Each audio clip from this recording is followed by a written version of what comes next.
नमस्कार, आप देख रहे हैं रॉयल पत्रिका और मैं हूं आपके साथ सलमान पठान। तो चलिए शुरू करते हैं इस वक्त की बड़ी खबर के साथ। राजधानी जयपुर के शहीद स्मारक पर महिला गिग वर्करों ने अपने अधिकारों को लेकर जोरदार प्रदर्शन किया। जवाबदेही यात्रा के तहत एकजुट हुई इन महिलाओं ने सरकार से गिग वर्कर कानून को तत्काल प्रभाव से लागू करने और सामाजिक सुरक्षा देने की मांग की है। प्रदर्शनकारी महिलाओं ने मांग की है कि उन्हें भी अन्य कर्मचारियों की तरह सामाजिक सुरक्षा के दायरे में लाया जाए। उनकी प्रमुख मांगों में स्वास्थ्य बीमा और बुढ़ापे के लिए पेंशन की सुविधा शामिल है। महिलाओं का कहना है कि वे दिन रात मेहनत करती है लेकिन उन्हें कोई सुरक्षा कवच नहीं मिल रहा।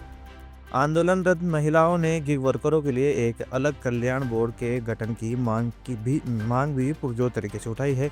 उन्होंने कहा कि गिग वर्कर कानून सिर्फ कागजों में नहीं बल्कि धरातल पर दिखना चाहिए।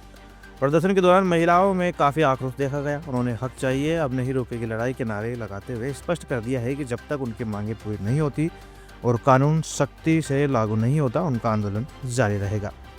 इस वक्त मौजूद है राजधानी जयपुर के शहीद स्मारक पर। जब आपको बता दें आज बड़ी संख्या के अंदर महिलाएं इकट्ठी हुई है। आखिर क्या है कारण महिलाओं का इकट्ठा होने का और एकत्रित होने का, बड़ी जानकारी लेने के लिए आज हम पहुंचे हैं शहीद स्मारक पर। शहीद स्मारक पर हमारे साथ खास बातचीत के लिए एक लीडर मौजूद है, उनसे हम जानने की कोशिश करते हैं किन मांगों को लेकर आज बड़ी संख्या के अंदर जो महिलाएं इकट्ठी हुई है, क्या कहेंगे जी।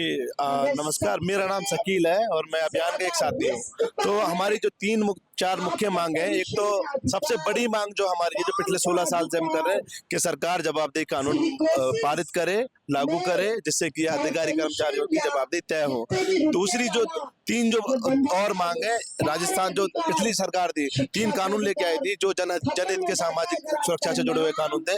न्यूनतम आय गारंटी कानून, gig worker, right to health. तो ये तीनों ही कानून आम जन से जुड़े हुए हैं और उनके स्वास्थ्य से, उनके काम से और एम्प्लॉयमेंट से जुड़े हुए हैं। इनके नियम बनाओ और इनको लागू करो। अब ये नियम नहीं बनेंगे तो ये कानून जमीन पे कैसे उतरेंगे।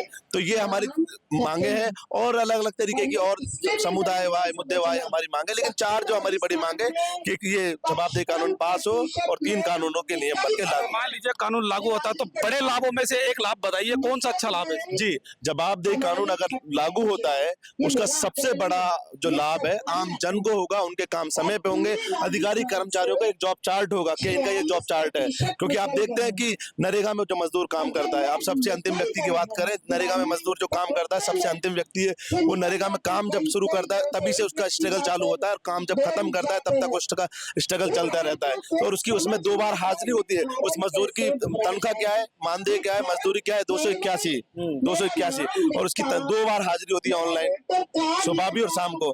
तो अधिकारी कर्मचारियों का जॉब चार्ट बनेगा, लोगों के समय पे काम होंगे।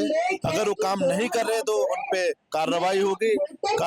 जो हमारी इसमें मांग है तो कार्रवाई होगी और उसकी पेनल्टी लगेगी और जनता को पैसा जाएगा। हमारा पैसा लेना मतलब पैसा लेना उद्देश्य नहीं है। ऐसा नहीं है कि उनको जो बड़ा तनख्वाह मिलती है उससे हमें दिक्कत है, उससे भी दिक्कत नहीं है। तनख्वाह मिले लेकिन लोगों के काम समय पे हो। जवाबदेही कानून से हमारा जो मुख्य जो हमारा सोच है कि उनके लोगों के काम समय पे हो और जो एक प्रशासनिक विकलांग प्रशासनिक व्यवस्था है उसका एक सही ढांचा बने। हमारे साथ एक महिला और जुड़ चुकी है। मैडम, आप भी एक महिला है। महिला की पीड़ा बहुत अच्छे से जानती है। क्या लगता है इतनी संख्या के अंदर जो महिला सामूहिक रूप से इकट्ठा हुई है, क्या लगता है क्या इनकी जो पीड़ा है?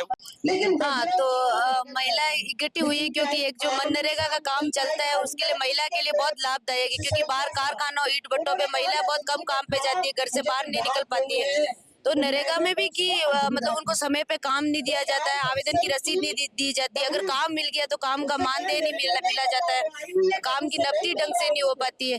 तो हमारी मांग भी यही है कि हमारी हाजिरी 2 बार ली जाती है नरेगा में और कर्मचारियों की कोई हाजिरी नहीं। आज वो कहाँ गया, कब क्या काम किया, वो हमें कोई नहीं बताने वाला।